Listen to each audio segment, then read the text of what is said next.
भंते ज्ञान ज्योति जी के साथ समस्त भिक्षुगण, भीमराव जी, हमारे रावलिया साहब, आज मुंबई की इस भूमि पे हम लोग ऐसी जगह पर खड़े हैं जहां बाबा साहब भी आए थे।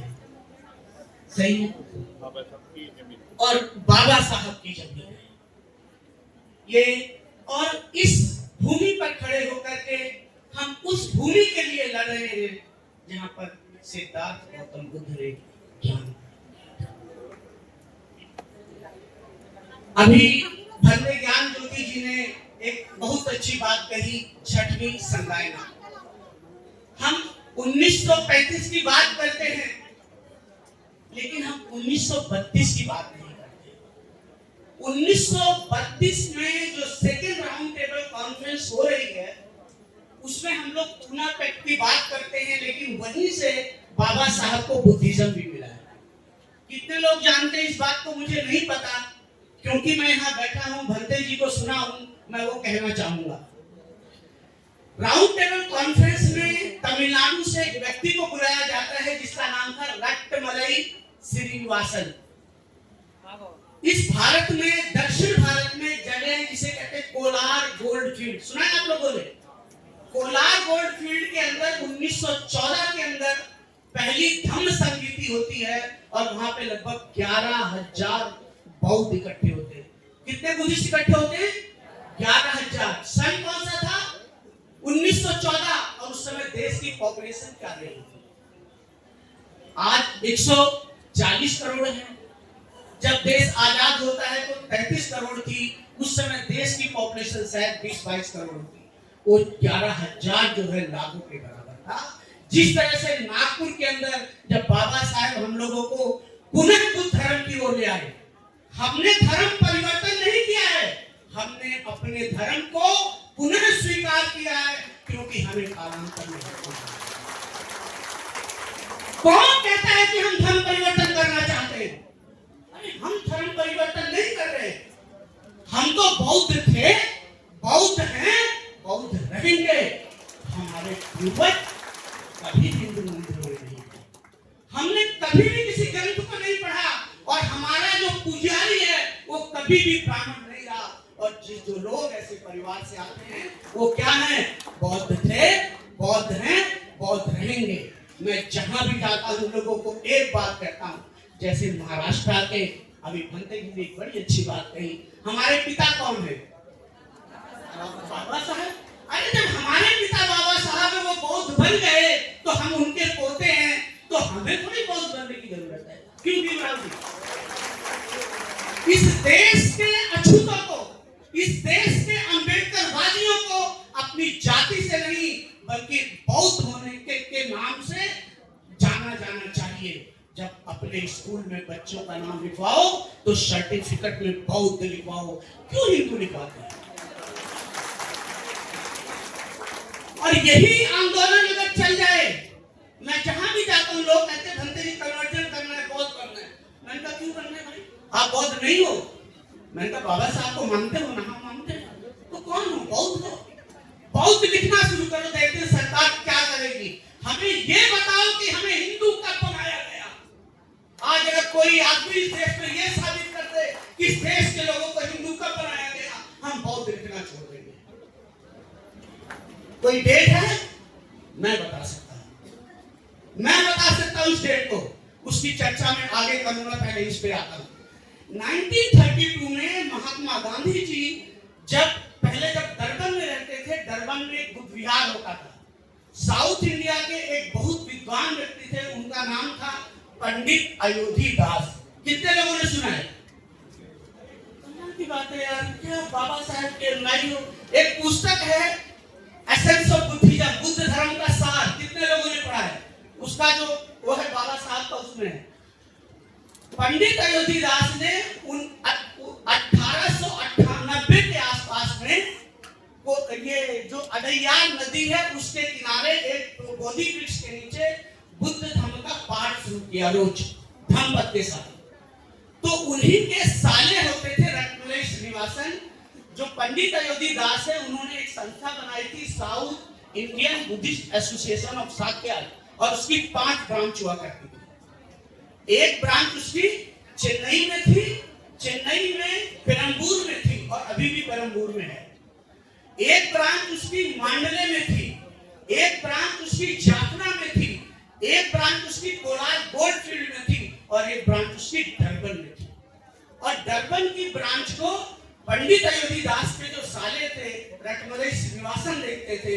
महात्मा गांधी को रटमलाई श्रीनिवासन ने तमिल में अपना नाम लिखना सिखाया था, क्योंकि गांधी जानते थे कि अछूत हैं, इसलिए गांधी जी ने रटमलाई श्रीनिवासन को बुलाया कि बाबा साहब आ रहे, बाबा साहब के खिलाफ ये बोलेंगे। लेकिन रटमलाई श्रीनिवासन एक बुद्धिस्ट थे। बाबा साहब का और उनका वार्तालाप होता है। बाबा साहब बार बार कहते हैं कि हम हिंदू नहीं हैं, हम पंचम हैं, हम अछूत हैं। पढ़ो बाबा साहब को, ठीक है। 1935 एवड़ा में उन्होंने कहा, एक अलग बात है, गलत तो नहीं करूँ अगले साल। बाबा साहब ने हरदम कहा हम हिंदू नहीं हैं, we are the out of Hindus, क्योंकि हिंदू के अंदर 4 वर्ण है। कौन सा है? ब्राह्मण, क्षत्रिय, वैश्य, शूद्र। हम शूद्र नहीं हैं, शूद्र ये बैकवर्ड के लोग हैं। और ये बैकवर्ड के लोग हमको शूद्र कहते हैं। हम तो भाई अछूत हैं। अछूत क्या होता है जानते हो? प्योर, अनटच्ड, जिसको किसी ने छुआ ना हो, जो शुद्ध हो, जैसे बिजली की तार। मैं सच कह रहा हूं, अपने इतिहास को जानो। मैं आपको छोटी सी बात कहता हूं, भंते जी करे माफ कीजिएगा। पुष्पमित्र शुंग कब हुआ? अरे यार कहां 12th में हो रहा है भाई साहब? अशोक 3rd सेंचुरी बीसी में हो रहा है। अशोक 3rd सेंचुरी बीसी में हो रहा है। अशोक के पोते का वो हत्या करते हैं, तो ज्यादा से ज्यादा 50 साल का अंतर होगा, 100 साल मान लो। ईसा मसीह से 200 साल पहले नालंदा का बड़ी भाई फिर सेंचुरी में बन रही है। बुद्ध की मूर्तियां 4वीं शताब्दी में बननी शुरू हो रही हैं। अरे अगर पुष्पमित्र शुंग भिक्षुओं को मारता तो नालंदा नहीं बनती, तक्षशिला नहीं बनती, जगतला नहीं बनती, ओदनपुरी नहीं बनती, और ये आपका कल्हेरी केव से ये नहीं बनता। ये कहानी है बनाई गई। इस देश में कोई शंकराचार्य नहीं हुआ। पढ़ो आप लोग पढ़िए, आप लोग खोजिए, ये लिपि का विकास कब हुआ? We are the children of Dr. B.R. Ambedkar. We should be like his children in knowledge and in चरित्र। हमें चरित्र में भी ऐसा बनना चाहिए। हमें चरित्र में चंदा चोर नहीं बनना है, चंदे के लिए धंधा नहीं करना है। गलत तो नहीं करना आपका इस्लामा जी, क्योंकि चंदा का धंधा ही तो लड़ाई पैदा करता है, आंदोलन को छुड़वाता है। और अगर चंदे का धंधा नहीं हो तो क्या कोई आंदोलन टूटेगा? विनाचार्य, अरे कौन सा काउंट सीज होगा भाई?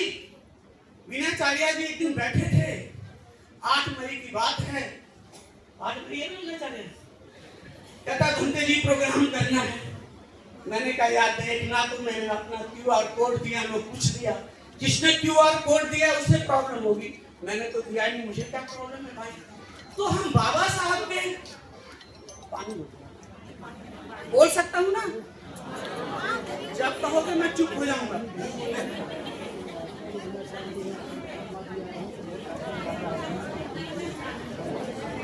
सॉरी, बाबा साहेब का रटमलाई श्रीनिवासन जी का वार्तालाप होता है। रटमलाई श्रीनिवासन बाबा साहब को कहते हैं, बाबा साहब हम बौद्ध हैं, हम हिंदू नहीं हैं, हम बौद्ध हैं। और बाबा साहब कोलार गोल्डफील्ड जाते हैं, साउथ इंडिया जाते हैं। जो किताब है बुद्ध धर्म का सार, जिसका अनुवादन भंते आनंद कौशल्यान जी ने किया है, उसमें बाबा साहब का एक पत्र है, आप उसको पढ़िए। जो मैं कह रहा हूं वहां से आपको ये होगा। दूसरी बात आती है जो भंते जी ने कही, छठी संज्ञाना की। दिल्ली के अंदर एक बुद्ध विहार है जिसका नाम है अशोका मिशन विहार। कितने लोग जानते हैं? हाँ, एक भिक्षु होते थे, उनका नाम था भंते धर्मवर महाथेरा। भंते धर्मवर महाथेरा कंबोडिया के रहने वाले थे। उनका जन्म 1888 में हुआ था और 1931 के अंदर एक्चुअली क्या है, वो फ्रांस बेंगलोर यूनिवर्सिटी के अंदर उन्होंने लॉ पढ़ा था। 1930 के आसपास वो भारत में आते हैं म्यांमार से। गोयनका जी को तो सभी लोग जानते हो। गोयनका जी के जो गुरु थे वो वहां के ऑडिटर जनरल होते थे और उनके गुरु थे लेडीज यादव। लेडीज यादव के गुरु होते थे भंते धर्मवर। मैं क्यों कह रहा हूं ये बात, ये भंते जी से जुड़ी हुई है। लेडीज यादव के जो शिष्य थे भंते धर्मवर 1931 में वो चेन्नई के अंदर आते हैं। चेन्नई में आकर के वो बीमार पड़ जाते हैं बुरी तरह से और उन्होंने एक स्वप्न देखा। देखो स्वप्न है, क्योंकि अंबेडकरी दो तरह के हैं।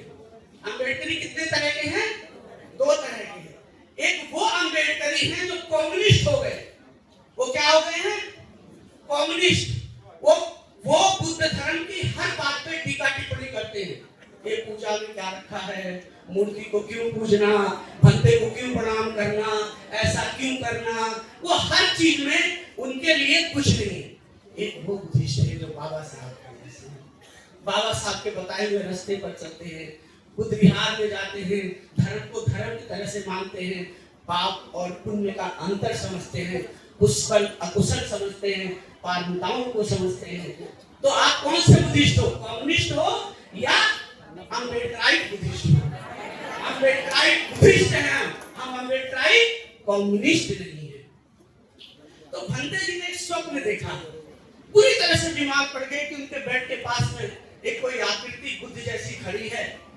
और उसके बाद वहां से वो झोला उठा करके, ये ट्रेन लाइन बन गई थी चेन्नई से, वो सीधा जाते हैं लाहौर, लाहौर से जाते हैं कश्मीर। कश्मीर में राजा हरि सिंह से मिलते हैं और एक अपना सेंटर बनाते हैं।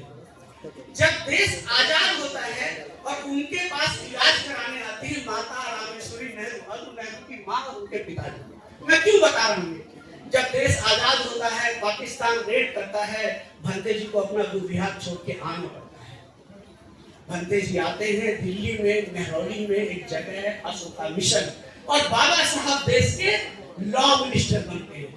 आप उठा के देखो, दीक्षा भूमि में भी जाओगे, कहीं भी जाओगे, जो 4 दिसंबर को बाबा साहब अशोका मिशन में खड़े हैं, अगरबत्ती वगैरह जला रहे हैं, उनके साथ माई साहब खड़ी हैं और कुछ लोग हैं। मेरा उनसे सिर्फ इतना नाता है कि उनकी जो डेथ हुई वो 111 साल की उम्र में हुई। 95 में मैंने उनसे अवसर कराई। और बड़ी बात बताता हूँ, छठी संदायना में एक आर एल सोनी करके एक व्यक्ति होते थे, समय हो रहा है, आर एल करके एक सोनी एक व्यक्ति होते थे जो पंजाब के रहने वाले थे, वो म्यांमार में गए थे। भंते धम्मारा जी बाबा साहब के रहने की व्यवस्था आर एल सोनी के घर करते हैं। भंते धम्मारा के बारे में कितने लोग जानते हो? नहीं जानते? जो 1957 का दीक्षा दिवस है, उस दिन चीफ गेस्ट भंते धम्मारा जी होते थे। तो भंते धम्मारा जी ने बाबा साहब की और पेरियार की दोनों की रहने की व्यवस्था कहाँ करी? आर एल सोनी के घर में। ये चीज आप लोग ढूंढोगे तो पढ़ने को आपको मिलेगी। तो भंते धम्मारा जी एक वैसे व्यक्ति थे जिन पर बाबा साहब का बहुत प्रभाव पड़ा और दोनों में बड़ी अच्छी मित्रता थी। मुझे सिर्फ इतना है कि जब मैं भंते धम्मारा जी के साथ 95 में, क्योंकि मैं उसी बिहार में रहा हूँ जो वो बिहार है, तो ये जो बुद्ध धर्म की जो हम बातें कर रहे हैं, भंते जी ने बहुत सारी बातें की, इसके अंदर सबसे अच्छी चीज ईमानदारी और सच्चाई। दाम तो है ही है, लेकिन जब तक किसी चीज में ईमानदारी और सच्चाई नहीं होती है ना, तब तक कोई आंदोलन सक्सेसफुल नहीं होता। देखो, भगवान बुद्ध ने अपनी पत्नी को छोड़ करके आंदोलन चलाया। यार तुम अपनी पत्नी को साथ में लेके थोड़ी आंदोलन चला लोगे, तुम भी छोड़ दो। गलत है भाई, बाबा भगवान बुद्ध भी लेके जा सकते थे। और ऐसा नहीं है हम भिक्षुओं की कोई देर नहीं है। विनय चार्या जी, आप संघर्ष कर रहे हो, मैं भी 12 तारीख को वहां पर था ना, वहां क्या कहते हैं बोधगया में, जब कोई व्यक्ति कर रहा था यहाँ बाबा साहब के और नमो बुद्धाय के नारे नहीं लगेंगे। क्यों आकाश रामा जी, कोई व्यक्ति कह रहा था ना भंते जी नारे नहीं लगेंगे, मैंने कहा लगेगा। तो वो मनोज था, मैंने कहा लोग भाई तुम, मैं 9 तारीख को वहां पर पुलिस स्टेशन में था जब कहा गया कि आंदोलन को उठाओ। मैंने कहा हमारे क्योंकि मित्र जी हैं समय हो रहा है, मैं समय और नहीं लूंगा, बस 2 मिनट। मैंने वहां के जो एसडीएम था उसको कहा, सुनो, आंदोलन नहीं उठेगा, आंदोलन चलेगा। और आकाश राणा जी भी मजबूर हुए, आंदोलन चला, आंदोलन नहीं रुका। बाकी की घटना है विनय सानिया जी बताते हैं। देखो भाई, ये हमारी संस्कृति है। हमारी लड़ाई किसी हिंदू से नहीं है, हमारी लड़ाई किसी ब्राह्मण से नहीं है, हमारी लड़ाई हिंदूवाद और ब्राह्मणवाद से है। हमें इस देश को बुद्धमय बनाना है, और ये देश तभी बुद्धमय बनेगा जब इस देश के हिंदू लोग ये समझ जाएंगे कि बुद्धगया के अंदर कोई शिव का लिंग नहीं होता था। इस सरकार ने पहली बार वहां पर शिवलिंग की पूजा गवर्नर से कराई। अगर हिंदू लोग आप बुद्ध को अपना अवतार मानते हो तो बुद्धगया में बुद्ध जयंती के दिन बुद्ध की पूजा करो, शिवलिंग की पूजा होना गलत है। मुझे एक बात बताइए, मैं मुस्लिम की बात नहीं करता हूँ, मैं ईसाई की बात नहीं करता हूँ, लेकिन मैं इतना जरूर कहता हूँ कि देश के अंदर अगर शिव का मंदिर है तो वहां वैष्णव की पूजा नहीं होती है। अगर वैष्णव का मंदिर है, शिव की पूजा नहीं होती। अगर भैरव का मंदिर है, काली की पूजा नहीं होती। तो बुद्ध के मंदिर में सिर्फ बुद्ध की पूजा होनी चाहिए, किसी वेद मंत्रों की पूजा नहीं। बहुत सारी त्रुटियां हैं, मैं और समय नहीं लूंगा। कभी हम बैठेंगे, हम चर्चा करेंगे। हम एक बात में कहूंगा, मुझे बड़ी खुशी है कि धम्म ध्वज यात्रा और मशाल यात्रा साथ में चले तो अच्छा है, कहीं मसाल से ध्वज ना चल जाए, इसका डर लगा रहता है।